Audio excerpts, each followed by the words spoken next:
செல்ல குழந்தையே, இன்று இரவு நீ இந்த அப்பனுடைய வாக்கினை கேட்டு முடிப்பாயானால் நிச்சயமாக நாளைய விடியல் உனக்கான நல்ல செய்தி ஒன்று வருவதை நீ தெரிந்து கொள்வாய். அந்த நல்ல செய்தி யார் மூலமாக வரப்போகிறது என்பதை நீ தெரிந்து கொள்வாய். என் குழந்தை, நீ நினைக்கலாம், அப்பன் இன்று இரவு கேட்டால் தானே நாளை நல்ல செய்தி வரும் என்று சொல்கின்றாய் என்று.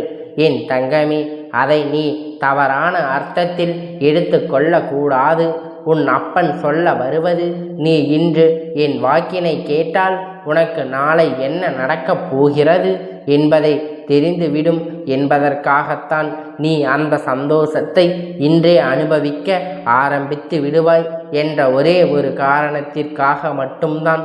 என் தங்கமே, நாளைய விடியலில் உனக்கு வரப்போகின்ற நல்ல செய்தி ஒருவருடைய உதவியோடு கிடைக்கப் போகின்றது. நிச்சயமாக அவர் இந்த அப்பன் அனுப்புகின்றவர் என்பதை நீ மறந்துவிடக்கூடாது. என் குழந்தை, அவர் என்ன அடையாளத்தோடு வருவார் என்பதை உன் அப்பன் உனக்கு நிச்சயமாக தெரிவிக்கிறேன். என் தங்கமே, நீ ஒவ்வொரு நாளும் விடியும் பொழுது நாம் நினைத்த வெற்றி இன்று கிடைத்து விடாதா, நான் இழந்த சந்தோஷம் இன்று எனக்கு கிடைத்து விடாதா என்று இழந்த வாழ்க்கையை இன்று மீட்டு விட மாட்டோமா என்றெல்லாம் எண்ணிக்கொண்டு இருக்கின்றாய்.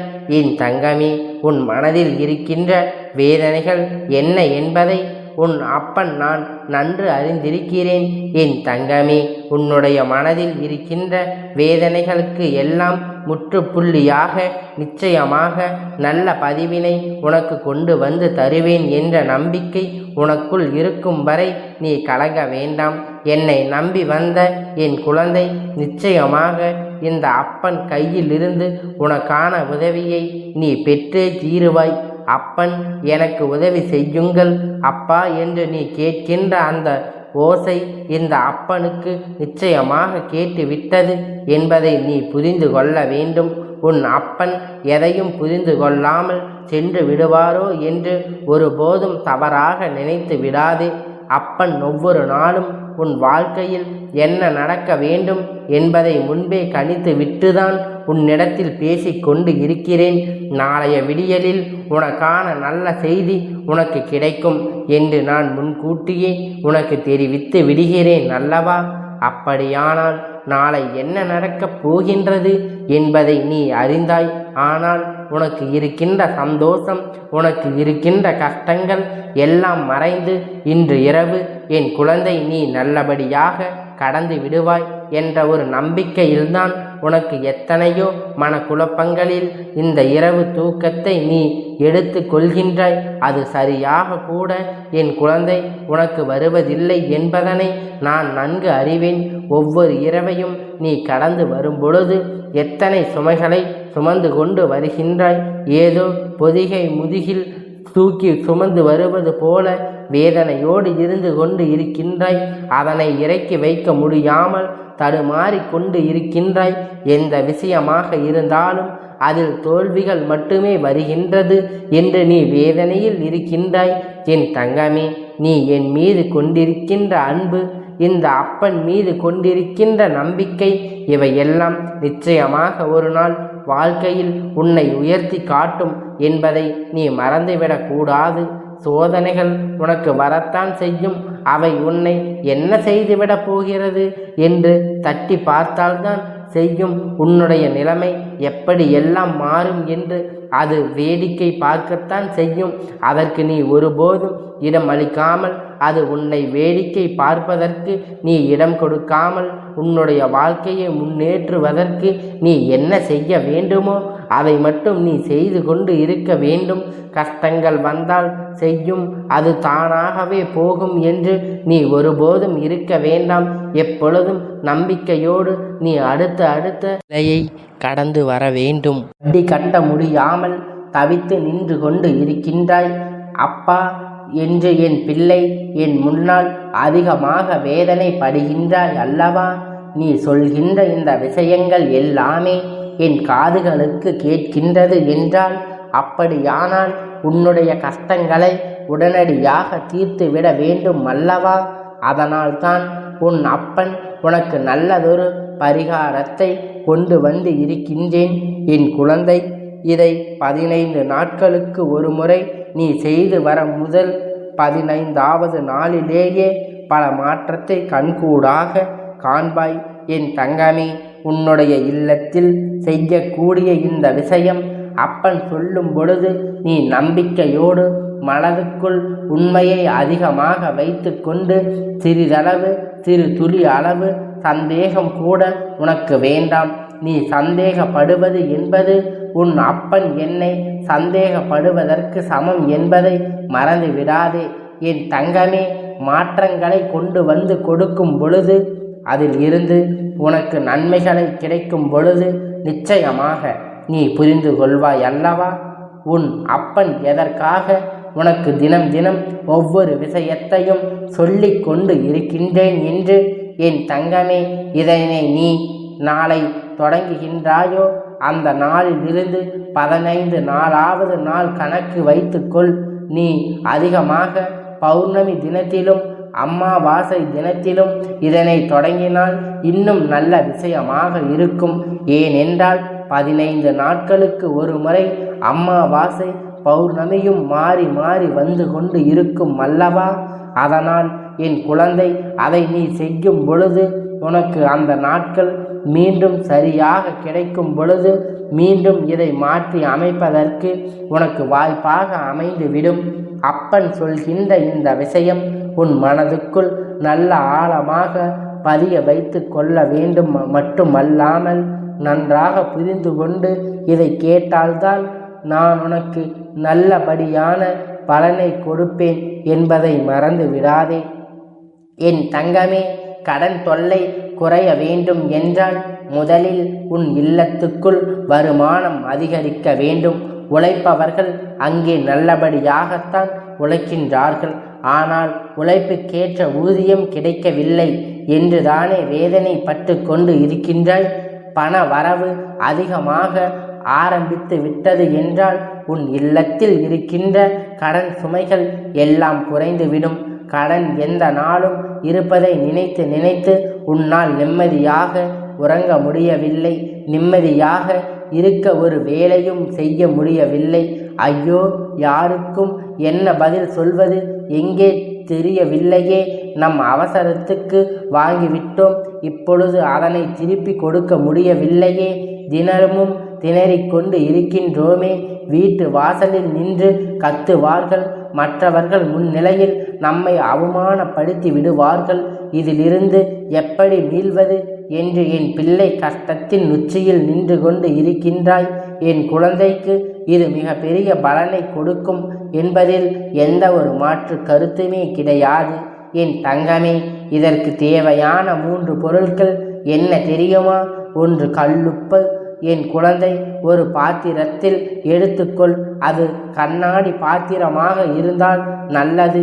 அப்படி இல்லை என்றால் நீ ஒரு அகல் விளக்கை எடுத்துக்கொள்.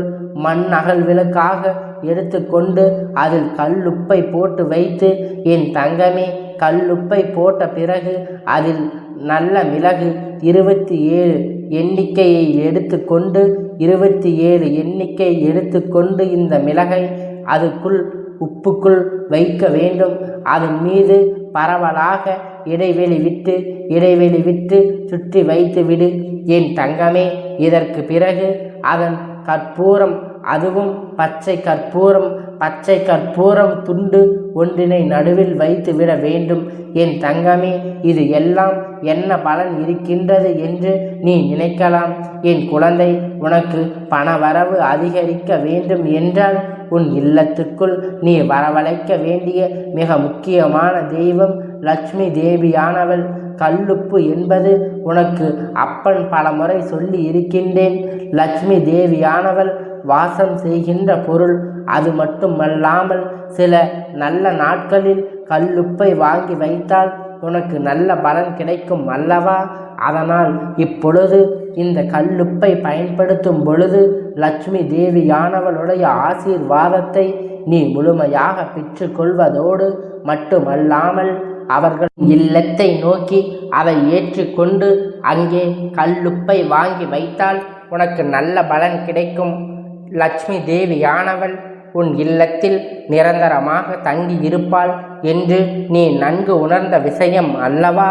அதனால் இப்பொழுது இந்த கல்லுப்பை பயன்படுத்தும் பொழுது லட்சுமி தேவியானவள் உடைய ஆசீர்வாதங்களை நீ முழுமையாக பெற்று கொள்வதோடு மட்டுமல்லாமல் அவர்களை உன் இல்லத்தை நோக்கி அதை ஏற்றுக்கொண்டு அங்கே அமர வைத்து உன்னுடைய பிரச்சனைகளை முடிவுக்கு கொடுக்கும் என்பதை நீ மறந்து விடாதே என் தங்கமே. நல்ல மிளகு அதுபோல பணத்தை ஈர்க்கின்ற ஈர்ப்பு சக்தி கொண்ட ஒரு பொருள். பச்சை கற்பூரமும் அதுபோலத்தான் உன்னுடைய இல்லத்தில் இருக்கின்ற கஷ்டங்களை எல்லாம் தீர்க்க வல்லது. அங்கே எதிர்மறை சக்திகளை வெளியே அனுப்பி நேர்மறை சக்திகளை உள்ளே இழுத்து வரக்கூடிய இந்த மூன்றையும் ஒரே நேரத்தில் சேர்த்து வைக்கும் பொழுது கல்லுப்பானது ஏற்கனவே சக்தி நிறைந்தது. அதை நீ மகா சக்தியாக மாற்றி இருக்கின்றாய். நல்ல மிளகையும் பக்தி கற்பூரத்தையும் அதில் வைக்கும் பொழுது அது மகா சக்தியை மாறிவிடுகிறது. அப்படியானால் உன் இல்லத்தில் நீ நினைத்த விஷயம் நடந்தே ஆக வேண்டும். இனிமேல் அது நடக்காமல் போவதற்கு எந்த வாய்ப்புகளும் இல்லை என் குழந்தையே. அதனை உன் இல்லத்தில் எந்த இடத்தில் வேண்டுமானாலும் வைத்து கொள்ளலாம். ஒருபோதும் வரவேற்பு அறையில் கூட வைக்கலாம். யாரும் பார்த்தால் என்ன நினைப்பார்களோ என்று எண்ணம் ஒருபோதும் வேண்டாம். யார் பார்த்தாலும் அதில் உன்னுடைய கண் திஷ்டிகள் எல்லாம் கரைந்து போகும் பொழுது அது அப்படியே அவர்கள் திஷ்டியாக கழிந்துவிடும். உன் மீது வைத்திருக்கின்ற கண் திஷ்டி, உன் இல்லத்தின் மீது வைக்கின்ற கண் திஷ்டி, இதையெல்லாம் அந்த கல்லுப்பானது ஈர்த்து எடுத்து கொள்ளும். அதோடு உனக்கு இருக்கின்ற கஷ்டங்கள் எல்லாம் உன்னை விட்டு போகும் என் தங்கமே. இங்கே சிலர் வாழ்க்கையில் நல்ல நிலையில் சென்று கொண்டு இருக்கும் பொழுது திடீரென்று மிக பெரிய சறுக்கல்களை சந்திக்கும். அப்படி என்றால் அதற்கு என்ன காரணம் தெரியுமா? கண் திஷ்டி தான் காரணம். கூடவே இருந்து கொண்டு நீ நன்றாக இருந்தால் எனக்கு சந்தோஷம் என்று உன்னிடத்தில் சொல்லிவிட்டு வெளியில் சென்று எப்படி இவர்கள் சந்தோஷமாக இருக்கின்றார்கள் என்று பார்த்து கொள்ளலாம் என்று நினைக்கின்றார்கள். நிறைய பேர் இருக்கின்றார்கள். இவர்கள் மத்தியில் வாழுகின்ற நிலை இது போன்ற விஷயங்களை எல்லாம் சற்று கவனமாகத்தான் இருக்க வேண்டும். இவர்கள் கண் திஷ்டியில் இருந்து எந்நாளுமே நீ தப்பிக்க வேண்டும் என்றால் இது போன்று செய்யும் பொழுது அது உனக்கு மிக பெரிய பலன்களை கொடுக்கும். 15 நாட்களுக்கு ஒரு முறை இதனை மாற்றி விடலாம். கால்படாத இடத்தில் கொட்டிவிட வேண்டும் என் தங்கமே. அதன் பிறகு மீண்டும் புதிதாக வைக்க வேண்டும். ஒவ்வொரு முறையும் வைக்கும் பொழுது தெய்வத்தை மனதார வணங்கி நினைத்ததும் எல்லாம் நடக்க வேண்டும். கஷ்டங்கள் எல்லாம் கரைந்து போக வேண்டும் என்று நம்பிக்கையோடு நீ செய்ய வேண்டும். ஒவ்வொரு முறையும் நீ செய்யும் பொழுது முதல் முறையிலேயே உனக்கு மிக பெரிய பலன்கள் தெரியும் தொடங்கிவிடும். அடுத்த முறை அதுக்கடுத்த முறை முடிப்படுவதற்குள் உன்னுடைய வாழ்க்கை அது தலைகீழாக புரட்டி போடும் என்பதை நீ மறந்து விடாதே. தெய்வத்தை வணங்குகின்ற போது யாருக்கும் எந்த ஒரு குறையும் இல்லாமல் எல்லாம் நல்லதாகவே நடக்கும். ஒருபோதும் வாழ்க்கையில் கெட்ட விஷயங்களை சந்திக்க மாட்டார்கள். அப்படி ஒரு விஷயத்தை சந்திக்கின்றார்கள் என்றால் அந்த வாழ்க்கையில் ஏதோ ஒரு அனுபவத்தை ஏதோ ஒரு நல்ல விஷயத்தை கொடுப்பதற்காகத்தான் வந்திருக்கின்றது என்பதை நீ புரிந்து கொண்டால் போதும். எல்லாவற்றையும் நல்லபடியாக சந்தித்து நீ வெளியில் வந்து விடுவாய். இன்று நான் விட்ட சவால் நீ செய்கின்ற நிலையில் இருக்கும் பொழுது 15 நாட்களுக்குள் உன் வாழ்க்கையில் நல்ல நாட்கள் உன் வாழ்க்கையில் நல்லதொரு பலனை கொடுக்கும். நல்லதொரு முன்னேற்றத்தை கொண்டு வந்து சேர்க்கத்தான் போகிறது. பௌர்ணமி அமாவாசை வருவதற்கு நாட்களை இதை செய்ய தொடங்கலாம்.